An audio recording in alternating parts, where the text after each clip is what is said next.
Mas lalo mong nadadama ang Pasko kapag meron na nagtitinda ng bibingka at puto bumbong.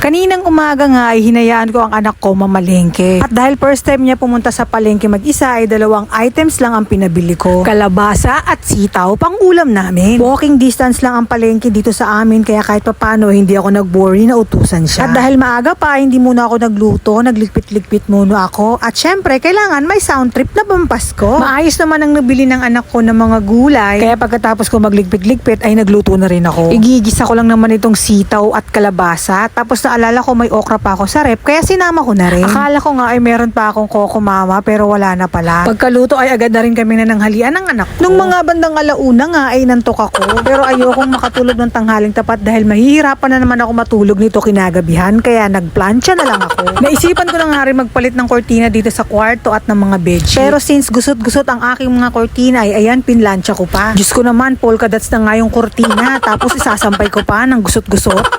Di ko na nga namalayan yung oras, 3:30 na pala, ay magsisimba kami ng 4 p.m. Kaya ito, madali ang ayos at bihis na lang makapagsimba lang. Mabuti na lang at umabot pa kami sa misa sa Sagrada. Naglambing nga yung anak ko na nagkikrave na nga daw siya dito sa puto bumbong. Paano ba naman tuwing hapon, tuwing uwian niya ay nadadaanan niya ito at lagi niya daw naaamo. Lalo ko tuloy naramdaman na malapit na nga ang Pasko at ito naalala ko na naman na wala pa rin akong ipon.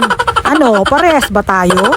Grabe ka cheesy overload yung puto bongbong na yarn.